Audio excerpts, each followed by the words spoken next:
Amém. Que a graça e a paz sejam com todos. Evangelho de Marcos, capítulo 7. Evangelho de Marcos, capítulo 7. Novo Testamento, Evangelho de Marcos, capítulo 7. Essa passagem muitas das vezes passa desapercebido quando a gente lê a Bíblia. Eu, particularmente, nunca vi ninguém pregar sobre essa mensagem. Evangelho de Marcos, capítulo 7, a partir do verso 31. A história da cura de um cego e de um gago. Diz assim a palavra do Senhor no verso 31. Então Jesus, tomando a sair das terras de Tiro e Sidom, foi até o mar da Galileia, através do território de Decápolis, e trouxeram-lhe um surdo e gago, e rogaram-lhe que impusessem as mãos sobre ele. Jesus, tirando-o da multidão à parte, pôs-lhe os dedos nos ouvidos e tocou-lhe a língua com a saliva. Depois, levantando os olhos ao céu, suspirou e disse, Efatá, que quer dizer, abre-te. Abrindo-se os ouvidos, logo o impedimento da língua se desfez e falava perfeitamente. Jesus ordenou que ninguém o dissesse. Contudo, quanto mais se proibia, tanto mais o divulgavam. Admiravam-se sobremaneira, dizendo, tudo faz bem, ou tudo faz maravilhosamente bem. Faz ouvir os surdos e falar os mudos. Até aí, pode se assentar. Senhor Jesus, Pai, muito obrigado, Deus, pela sua graça. Pai, muito obrigado, Deus, pela sua bondade, Deus. Quem sou eu? Faço minhas as palavras de Gideão, meu Pai. Quem sou eu? Quem é a minha família para estar diante do Senhor, meu Pai? Mas faça de acordo com a sua vontade nesta noite. Que as pessoas saiam daqui, meu Deus, crendo que o Senhor pode tudo na vida delas, meu Pai. Muito obrigado, Deus. Fala conosco em nome de Jesus. Amém. Amém. Então, só contextualizando rapidinho, antes de entrar no texto propriamente dito, antes desse episódio de Jesus curar esse homem que é surdo e gago, Jesus estava com a mulher cirofenícia. Um pouquinho antes, Jesus estava com a mulher cirofenícia. E o objetivo de Jesus era ir à região da Galileia ali. Mas Jesus resolve fazer isso para um lugar não muito comum, que os judeus faziam. Jesus quer voltar para aquela região ali da Galileia, pela parte de Decápolis, pela região de Decápolis. A região de Decápolis eram 10 cidades da região da Galileia, onde eram tomadas. Toda aquela região era cheio da cultura greco-romana. Ou seja, o território era de Israel, mas toda a cultura, toda a política era a cultura greco-romana. Então, na verdade, o território era de Israel, mas quem morava naquelas 10 cidades eram povos gentios, de cultura greco-romana. E Jesus resolve voltar para casa passando por aquela região, coisa que não era comum de Jesus fazer. Mas Jesus faz isso. A Bíblia não fala quem, a Bíblia não cita nomes, mas algumas pessoas resolvem pedir para Jesus que Jesus curasse um homem, que ele era gago e mudo, aliás, gago e surdo, aliás. Então esse homem aqui, ele representa no seu corpo físico, no seu estado físico, o estado espiritual daquele povo. E isso é uma coisa interessante que a gente pode notar, até mesmo em nós mesmos. A gente pode notar o estado espiritual de uma pessoa através do seu corpo, através do seu comportamento. Hoje de manhã a gente comentou sobre algumas coisas em relação a isso, sobre as pessoas que têm um chamado, ou aquelas pessoas que a gente percebe que têm um chamado e que têm uma vida de santidade. E realmente dá para perceber isso nas pessoas. Quando uma pessoa chega, abre a Bíblia e começa a falar palavras bonitas, palavras difíceis, mas tanto faz como tanto fez. As pessoas começam a bocejar, as pessoas começam a sentir sono, a pessoa está pregando, está falando até uma mensagem muito bonita, mensagem até muito profunda, mas as pessoas que estão ouvindo, que estão assistindo, estão pensando, meu Deus, eu tenho que pagar aquela conta amanhã. Nossa, será que eu desliguei o gás? Será que eu fechei a porta? Então o pensamento das pessoas estão totalmente aquém da mensagem que está sendo pregada. Por quê? Porque isso é reflexo da espiritualidade de quem está pregando. Como também foi comentado hoje de manhã, que muitas das vezes as pessoas não têm o domínio da língua portuguesa, não sabem falar direito. Muitas das vezes falam nós vai, nós vem, nós veve. Mas você sente que a graça de Deus está naquela pessoa. Que a graça do Senhor desce sobre o lugar. Eu já presenciei isso algumas vezes. Isso é muito bom. E Jesus prova a gente nisso. Jesus prova a gente. Quando o irmãozinho começa a falar Jesus e nós vai, nós ali, nós aqui, a gente começa a pensar, meu Deus do céu, o que esse homem está falando, Jesus? O que esse homem está falando? Mas quando a gente sente a graça de Deus na vida dele, aí que Deus cutuca na gente. Aleluia. Então esse homem representava no seu corpo físico a situação espiritual daquele lugar. Aquele povo, aquela região greco-romana, na região de Decápolis, eles eram surdos e gagos, espiritualmente falando. Gagos por quê? Porque toda cultura, toda religião de uma cultura tem um salvador, tem aquele que salva as pessoas de algumas coisas. E na cultura grega, na cultura romana, sempre tinham aqueles deuses heróis. No caso da cultura grega tinha Hércules, o famoso semideus Hércules, né? Que era o filho de Zeus com uma mortal. Então tinha os heróis salvadores, os heróis que salvavam o povo. Mas não era o herói correto, né? Não era o salvador de fato e de verdade. O único e verdadeiro salvador é o Senhor Jesus. E isso a gente pode trazer para a nossa realidade. Domingo de manhã a gente tem aprendido muito, muito. O Espírito Santo tem me ensinado muito. O Velho Testamento tem princípios espirituais maravilhosos. Então, tudo que aconteceu no Velho Testamento é princípio espiritual que acontece nos nossos dias. Isso é fato e verdade. Fato e verdade. Como aqui, por exemplo, neste caso, a cultura grego-romana tinha muitos deuses, mas não existia nenhum deus amoroso. Se você pegar na história, nenhum deus de qualquer cultura tinha o caráter amoroso. Você nunca vai ver nenhum registro na história que o deus fulano ou a deusa fulana é um deus ou uma deusa amorosa. Nunca você vai ver isso. Todas as vezes que as pessoas da cultura antiga ofereciam sacrifícios, eram para aplacar a ira dos deuses. Eram porque os deuses estavam nervosos e queriam alguma coisa dos seus servos. Então as pessoas ofereciam sacrifícios para acalmar a fúria dos deuses. Era isso. Então, quando Jesus aparece, e Israel é um contraponto à cultura do mundo todo da época. Porque Israel tem um Deus, um único Deus, que é um Deus amoroso. E Jesus prega isso abertamente. Que ele foi enviado para amar as pessoas. Jesus disse no seu ministério terreno que ele não veio julgar, mas ele veio para salvar aqueles que se haviam perdidos. Como é que a gente pode usar isso hoje? Contextualizando, existem igrejas, existem templos que os seus deuses exigem sacrifícios também. Algumas igrejas que são, entre aspas, templos de deuses estranhos, entre aspas, exigem sacrifícios financeiros. A gente vê por aí pelos canais de televisão e outras igrejas por aí exigindo um sacrifício financeiro. As pessoas pedem tudo, se bobear, pedem até a cueca, pedem tudo. Eu quero, me dá, porque se você não der, Deus não vai abrir a porta. Se você não der, não vai acontecer isso. Ou se você não der, Deus vai fazer aquilo. Ou seja, o que está acontecendo? Se você não satisfazer o Deus dessa igreja, a ira dele vai cair sobre você. É o mesmo contexto dos deuses gregos, é a mesma coisa. Outra coisa, outro tipo de sacrifício que algumas igrejas fazem, são sacrifícios familiares. Ou seja, a prioridade é a igreja, a prioridade é o ministério, a sua família vem depois. A gente já ouviu muito esse ditado, né? Cuida das coisas de Deus, que Deus cuida da sua família.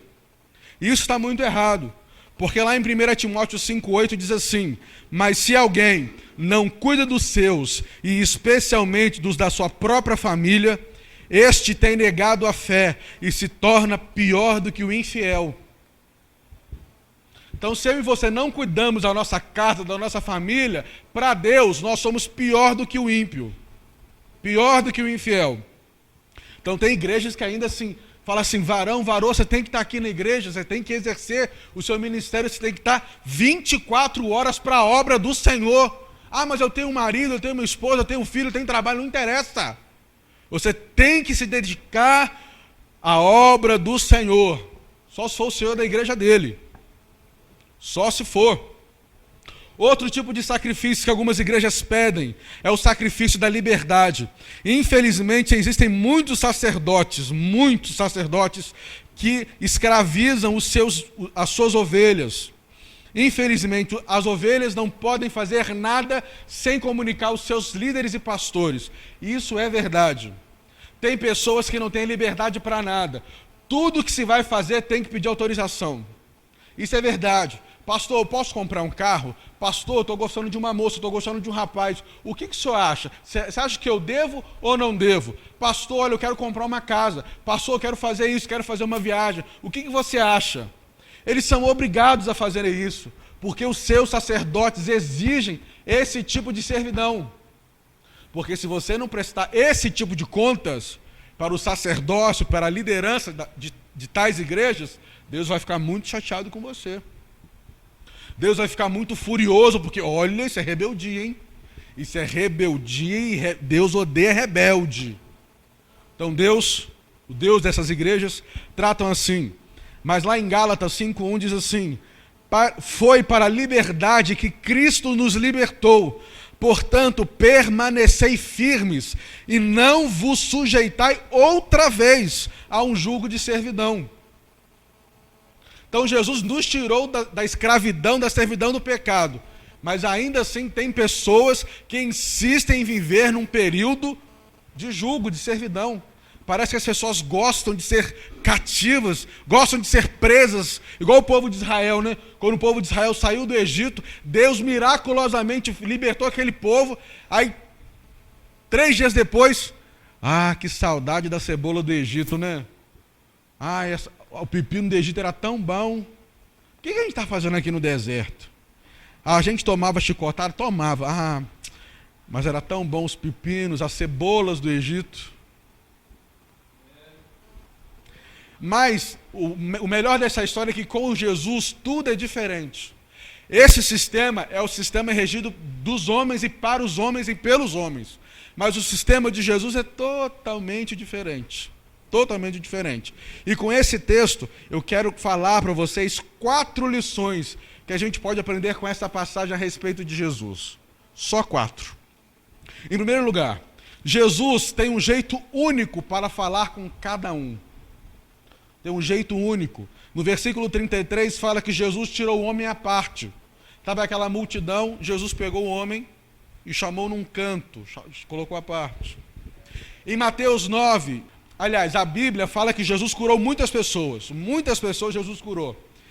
Eu peguei algumas delas. Por exemplo, em Mateus 9 e em Mateus 12, Jesus expulsa demônios daqueles que provocavam mudez nas pessoas. Em João 9, Jesus cospe na terra e faz tipo um lodo, um barro, e passa nos olhos de um cego. Em Mateus 7, Jesus cura o servo do centurião à distância. Mas espera, Jesus curou, ok. Mas Jesus não podia fazer tudo igual? Jesus podia fazer tudo igual. Jesus podia curar todos de uma mesma forma. Jesus podia ter um padrão.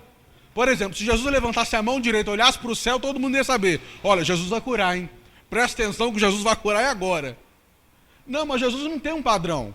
Jesus não funciona assim. Por quê?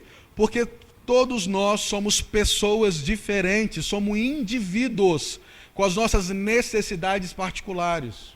Por isso que Jesus trata cada um dessa maneira, de uma maneira diferente. Como, por exemplo, a Bíblia fala que foi pregado essa semana, ou foi falado essa semana, do coxo, onde 4 amigos levaram esse coxo até a presença de Jesus. Acho que foi o Júlio que pregou, né? Essa semana. Onde 4 amigos levaram o coxo até a presença de Jesus.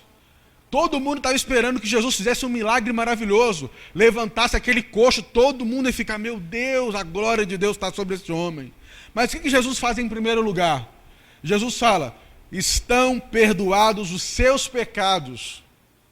Se eu tivesse lá, eu falasse, não, Jesus, não, é para curar um homem, não é para perdoar o pecado dele, não, é para curar um homem. Mas a necessidade daquele homem era que os seus pecados tivessem sido perdoados. Não era ser curado. O homem coxo ou curado, ele queria Jesus. O homem em casa e o homem longe, ele queria Jesus. Isso passa desapercebido quando a gente lê a Bíblia. O homem não queria, claro, óbvio que o homem queria ser curado, sim, mas o mais importante para aquele homem era ter o perdão de Deus por causa dos seus pecados. Por isso que em primeiro lugar Jesus fala, estão perdoados os teus pecados. Depois Jesus curou, mas primeiro perdoou os pecados. Outro fato é a mulher adúltera. Em primeiro lugar Jesus salvou ela da ira dos fariseus. Depois Jesus perdoou. No caso do homem, Jesus salva e cura. No caso da mulher, Jesus salva e cura. No caso da mulher, Jesus também salva e perdoa. Jesus tem uma maneira diferente de tratar com cada um, porque nós somos pessoas, somos indivíduos. Mas as pessoas, nesse texto, falam que as pessoas pediram para que Jesus impusesse as mãos. Com certeza essas pessoas viram Jesus curar outras pessoas por causa da imposição de mãos. Então elas pensaram assim, olha, se Jesus colocar a mão, Jesus vai curar. É a mesma coisa que acontece conosco. A gente vê um milagre, a gente vê uma bênção na vida do irmão, a gente quer que aconteça da mesma forma conosco. Mesma forma. Eu lembro que uma vez a pastora estava falando de um sobrinho, que ele estava procurando emprego, acho que Deus deu 2 empregos para ele, né? Deu 2 empregos. Eu até comentei com a pastora, falei assim, pastor, eu não quero 2 não, quero um só. Eu quero um trabalho só, não quero 2 não, mas se vier 2, amém também. Deus me curou de uma doença X qualquer, peguei um copo d'água, levantei para cima, contei 1, 2, 3, 4, 5, tomei a água, fiquei curado. Aí conta esse testemunho na igreja, ih rapaz, vou pegar esse copo d'água também. Jesus só curou aquele teu servo com um copo d'água, agora é a mesma coisa, hein? Vamos lá, hein? É desse jeito. A gente fala o seguinte, Senhor, tem que ser desse jeito, porque se não for desse jeito, não vai dar certo. A gente quer limitar o poder de Deus dessa maneira. A gente acha que se Deus não fizer daquela maneira, não vai dar certo. Deus tem que ser desse jeito, senão não vai dar certo. Eu aprendo com esse homem, a primeira lição, que Jesus tem um jeito único para falar com qualquer um, com cada um, aliás. Deus tem um jeito específico para tratar comigo. E com certeza Ele tem um jeito específico para tratar com você. Com certeza você tem coisas na sua vida que precisam ser curadas. Coisas na sua vida que precisam ser tratadas. Deus tem todo o poder para fazer isso? Tem. Mas não espere que Deus faça a mesma coisa que Ele fez com o outro. Não espere. Por quê? Porque a necessidade do outro é a necessidade do outro. Como eu falei aqui do coxo. O coxo queria perdão dos seus pecados. A mulher adúltera queria ser salva dos fariseus. Imagine se Jesus fala assim, minha filha, perdoados estão os teus pecados primeiro. Morria. O fariseu tacava pedra nela. Por isso que Deus tem uma maneira especial e única para tratar com cada um. Segunda coisa que eu aprendo com esse texto, Jesus tem uma forma diferente de se comunicar conosco.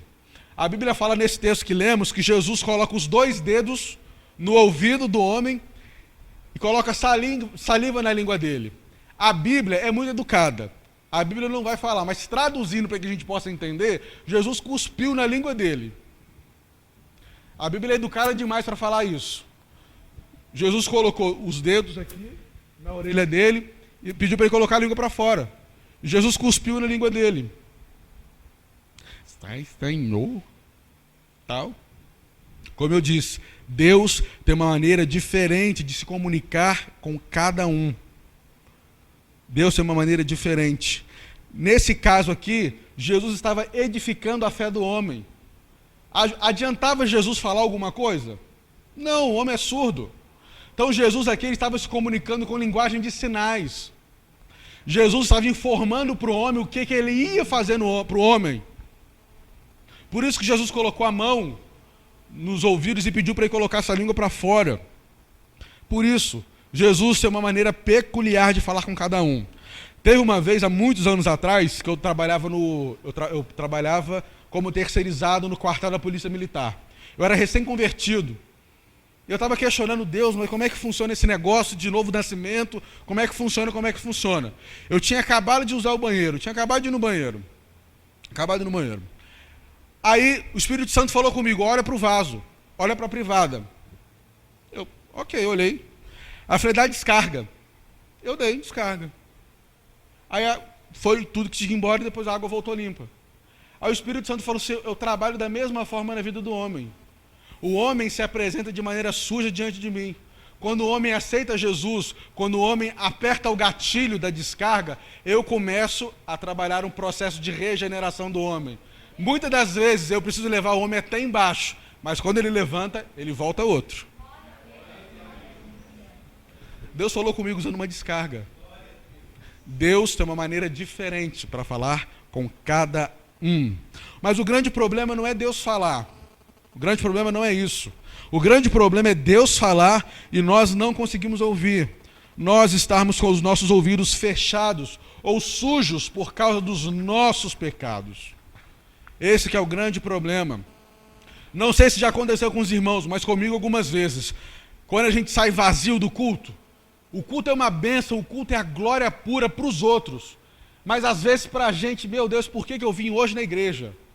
Não sei se já aconteceu, acho que não, mas comigo já aconteceu algumas vezes. De eu sair da minha casa, tomar banho, gastar dinheiro com passagem, e nada, parece que o céu está de bronze, e ver a gente rolando, pulando, caindo, falando em 300 línguas diferentes, e parece que está de bronze o céu.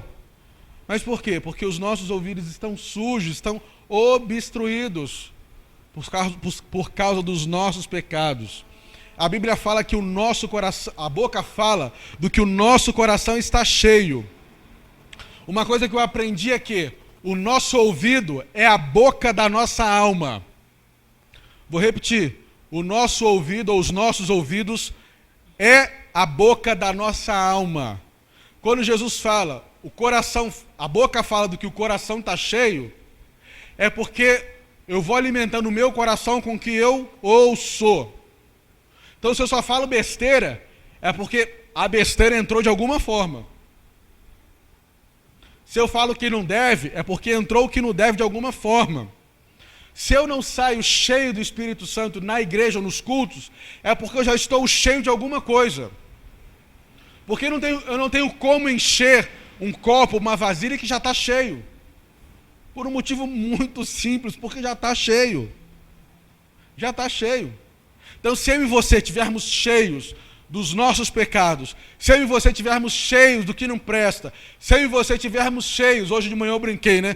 Se eu e você estivermos cheios do que tiro foi esse, das músicas do carnaval, de todas as outras porcarias que a gente vê por aí, não adianta você querer vir no culto e querer ser cheio de Deus.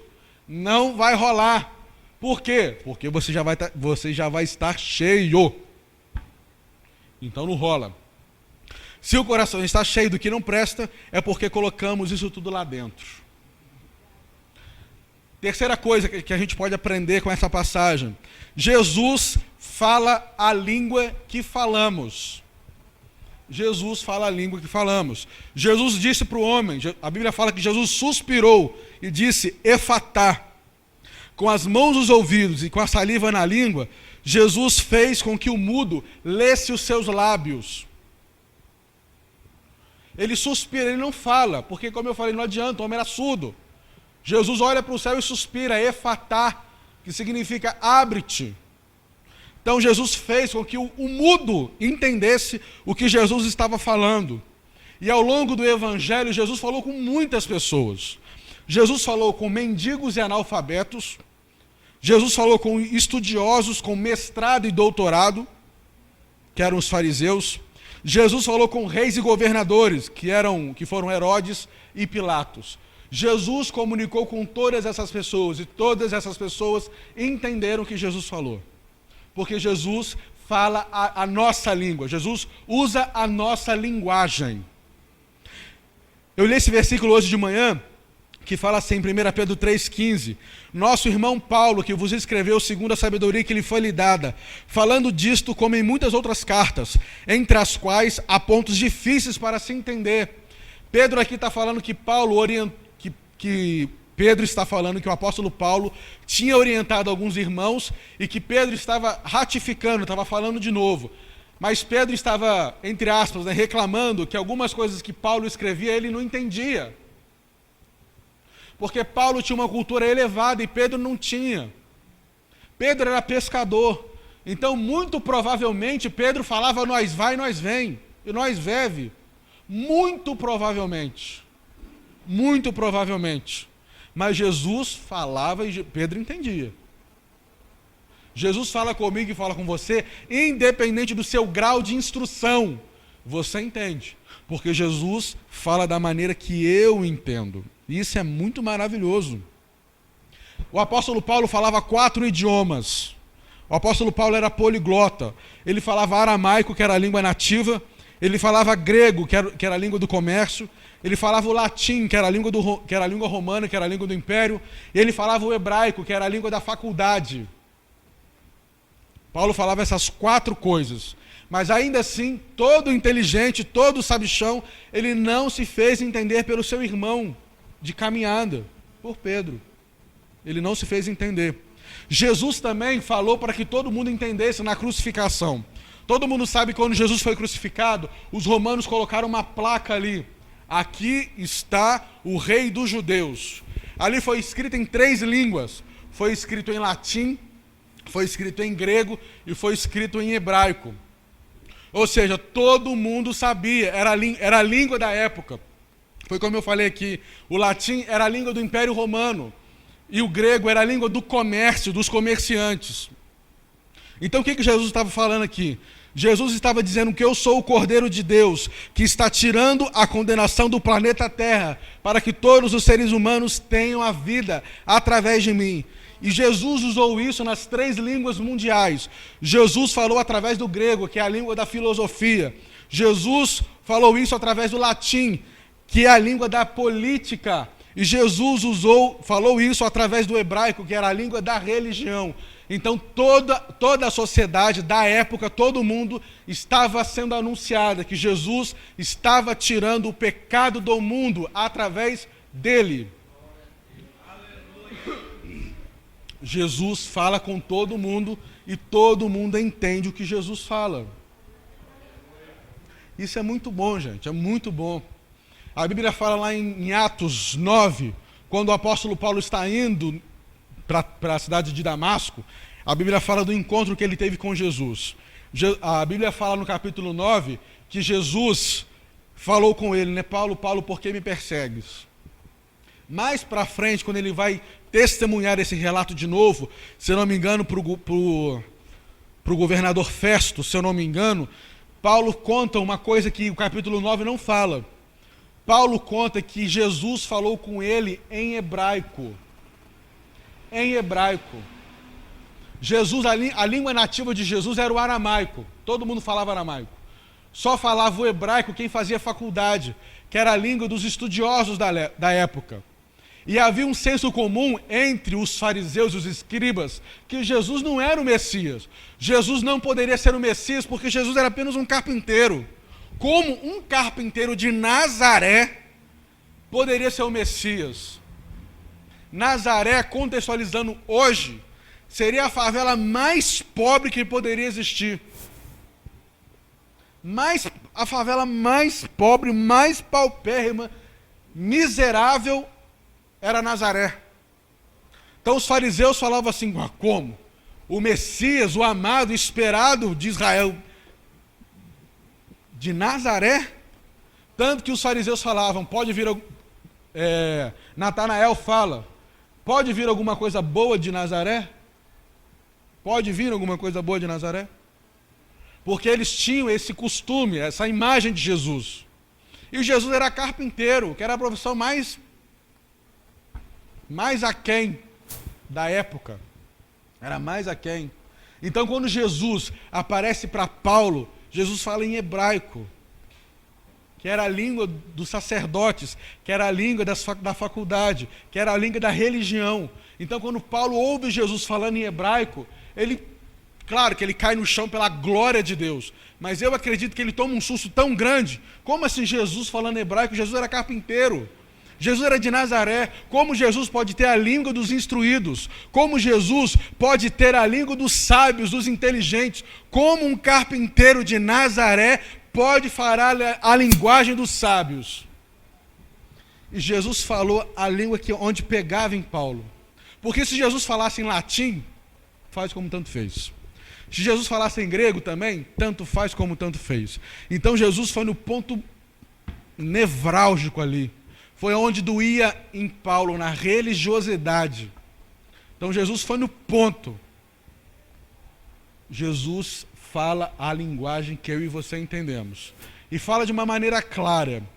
Uma maneira que não tenhamos dúvidas. Não tenhamos dúvidas.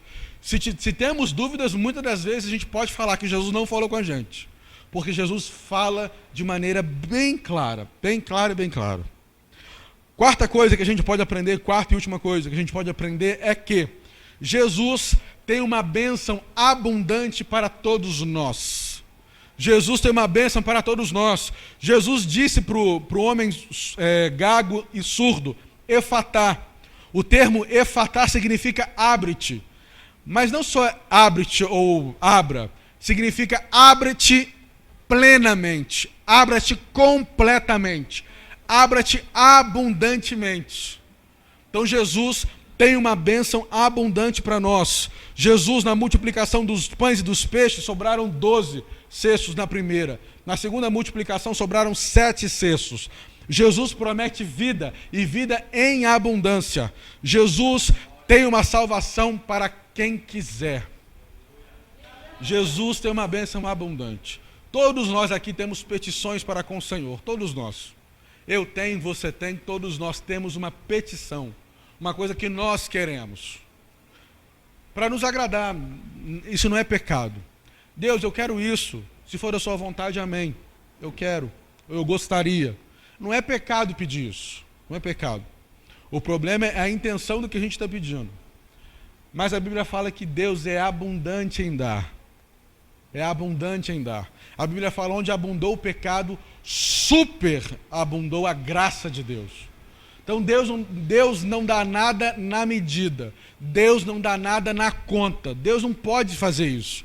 Porque Deus é um Deus pleno. E como um ser pleno pode dar coisas na conta? Coisas assim, no limite, não pode. Deus não pode fazer isso porque é da natureza de Deus ser um ser abundante. Então tudo que Deus dá para nós é abundante. Tudo. Uma coisa que a gente não acha, a gente não presta atenção. Uma das coisas que Deus dá que é abundante é a graça. A graça de Deus é abundante. Todo mundo sabe que a graça é o favor imerecido de Deus. É o favor imerecido, ou seja, é alguém que faz aquilo que ninguém merece. Isso é graça. Mas a gente só acha isso com relação à salvação. Ah, é verdade, realmente ninguém podia nos salvar. Isso é verdade, realmente ninguém podia mesmo. Mas a graça vai muito além disso. Se eu pedir para os irmãos levantarem o braço assim. Pode levantar, por favor. Abaixo. Foi difícil fazer isso? Não? Amém. Milhares de pessoas no mundo não podem fazer isso, o que você fez. Milhares de pessoas não podem fazer isso.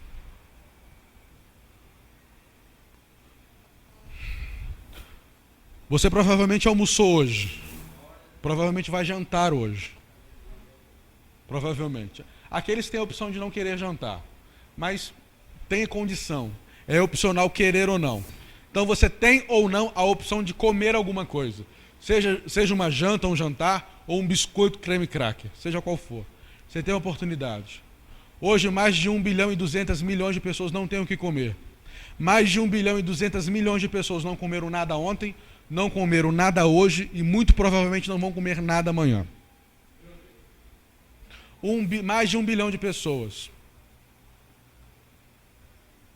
Você está aqui, não tem nada prendendo você, nenhum aparelho, nenhum cilindro de oxigênio. Nada. Nada. Muitas pessoas estão entre a vida e a morte por causa de um fio de um aparelho. Se alguém tropeçar ou se alguém desligar, aquela pessoa morre. E você está aqui, pleno de sua saúde, pode não ser a melhor saúde do mundo, é verdade, mas está aqui. Isso tudo faz parte da graça de Deus. Se a Bíblia fala que as misericórdias do Senhor são a causa de não sermos consumidos. A Bíblia fala no livro de Salmos que a misericórdia do Senhor se renova todos os dias pela manhã.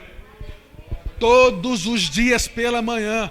Então, se eu e você levantamos da mesma maneira que levantamos ontem, é por causa da graça de Deus. É porque Deus olhou para mim e para você, a minha graça vai se renovar para você. Total e completamente. Total. A graça de Deus não se limita apenas no perdão dos nossos pecados. Como eu falei do exemplo aqui do coxo, Jesus podia muito bem curar o coxo. Aliás, perdoar somente os pecados do coxo. Podia, como ele fez. Jesus podia deixar o homem coxo. Podia. Se a gente for aplicar isso, né? Que a graça do Senhor é só para perdão dos meus pecados. Não. Ali Jesus usou a sua graça sobre ele. Usou sua graça sobre ele. E infelizmente a gente é muito mal agradecido. Somos muito mal agradecidos diante de Deus. Por que eu falo isso? Porque infelizmente nós nos acostumamos com a graça de Deus. Nos acostumamos com a graça dele. E não deveríamos ser assim. Não deveríamos. Se nós temos um banho quente na nossa casa, graças a Deus, é porque Deus nos deu condições de trabalharmos, termos o dinheiro e pagar a conta do mês de luz e termos o privilégio de ter um banho quente. Seja ele quanto tempo durar, 5 minutos, 10 minutos, meia hora. Temos um chuveiro quente, graças a Deus, é porque Deus permitiu.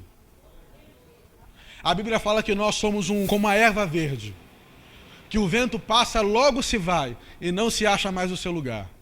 Não se acha mais o seu lugar. Ontem eu tinha 20, hoje eu estou com 34. Você tem a idade que você tem, mas alguns anos atrás, rapaz, como é que passa rápido, gente. Eu estava vendo algumas fotos lá em casa outro dia, meu Jesus amado, como é que esse povo cresceu. E cresce mesmo. E passa rápido, e passa ligeiro. Então, se tudo que eu e você temos é por causa da graça maravilhosa de Deus. Tudo, tudo, tudo. E outra coisa que o texto fala, que as pessoas testificaram isso, que tudo que Jesus faz de maneira maravilhosa. Tudo que Jesus faz de maneira maravilhosa. E é verdade. Tudo que Jesus faz de maneira maravilhosa. Você poderia estar congregando em qualquer outro lugar, desse país, mas Deus colocou você aqui, porque Deus é bom e tudo que Ele faz é maravilhoso. Deus poderia colocar você no pior trabalho do mundo, pode não ser o melhor, mas Ele poderia ter te colocado no pior. Você está lá porque Deus é maravilhoso e tudo que Ele faz é maravilhoso. Você pode reclamar da sua esposa, do seu esposo, dos seus filhos. Te garanto que tem parentes e cônjuges e filhos muito piores do que os seus. Muito piores, muito piores. Se você tem a família que você tem, é porque Deus faz tudo de forma maravilhosa. Tudo de forma maravilhosa Deus faz. A Bíblia fala, nesse texto fala que foi apresentado um homem a Jesus, que ele era surdo e gago. Eu não sei se você tem alguma deficiência no seu corpo físico. Eu não sei se você tem alguma deficiência no seu emocional. Eu não sei se você tem uma deficiência no seu espírito, no seu ministério. Eu não sei. Só você e Jesus sabe. E nessa noite Deus está dando uma oportunidade para você. Uma oportunidade. Porque você merece? Não. Porque Deus faz tudo de forma maravilhosa. Maravilhosa. Da mesma forma que Deus curou esse homem, curou tantos outros, Deus quer e pode curar você. Não importa que tipo de problema você tenha, quer que seja físico. Mas eu tenho um problema de saúde que dura 30 anos. Jesus curou um homem de 38. Mas eu tenho um problema e tal no meu relacionamento, no meu emocional. Jesus curou uma mulher que tinha 6 maridos. Era viúva de 6 maridos. Eu acredito que ninguém que foi viúvo 6 vezes, ou viúva 6 vezes. Então imagina como é que estava o psicológico daquela mulher.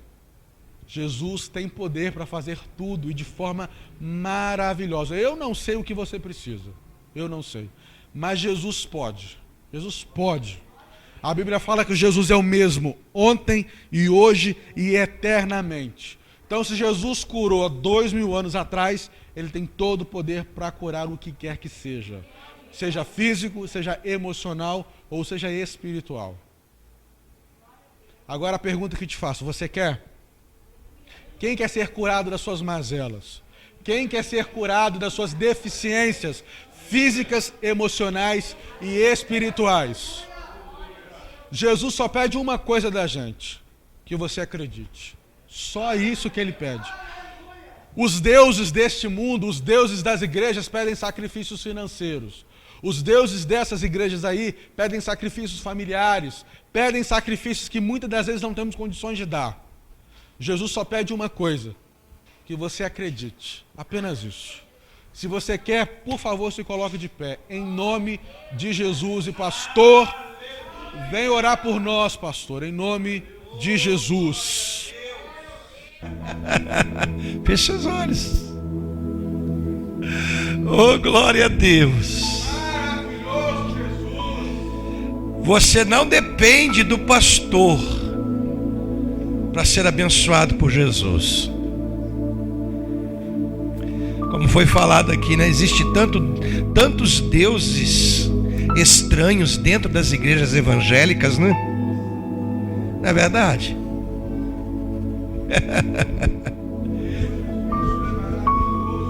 Tem tantas igrejas aí que o Deus da igreja é o pastor. Deixa eu te falar uma coisa: você não precisa do pastor para nada. Você precisa do pastor Jesus. Se você depender do pastor para sentir a presença de Deus, irmão, desiste. Sabe por quê, irmão? O véu se rasgou, irmão. Olha o que foi pregado. Tudo que ele faz de maneira plena. Plena. O véu se rasgou. E você não depende mais do pastor, do sacerdote, para entrar na presença de Deus. A obra de Jesus na cruz do Calvário foi e é plena. Você pode entrar agora no Santo do Santo, através do novo e vivo caminho chamado Jesus. Aleluia. Aleluia. Você não depende de ninguém, irmão. Você não depende de pai, você não depende de mãe, você não depende de irmão, você não depende de esposa, de esposo, você não depende de amigo, você não depende de pastor, você não depende de profeta, você não depende de missionário, você depende de Jesus. De Jesus. De Jesus. Oh, ayashandaracandaraia. Oraiashandaraia. Entenda, Ele quer que você aprenda isso, irmão. Ele quer que você aprenda isso. Aleluia. Ele quer que você individualmente entenda que não existe mais barreira entre você e Deus. Jesus já pagou o preço na cruz. O sacrifício foi pleno. Aleluia. Foi tão pleno, tão abundante o que o Senhor fez, que por causa do sacrifício Ele enviou o Espírito Santo para morar dentro de você e para se manifestar no nosso meio. Quando o povo de Deus estiver reunido, nós estamos reunidos como no dia de Pentecoste. Vem Espírito Santo de maneira plena. Vem Espírito de Deus. Vem Espírito de Deus. Aleluia. E realiza uma obra abundante nessa noite. Eu não sei como está a vida do meu irmão, Senhor. Eu não sei como está, Senhor, o caminhar do meu irmão, mas o Senhor sabe, o Senhor conhece, o Senhor vê. Aleluia.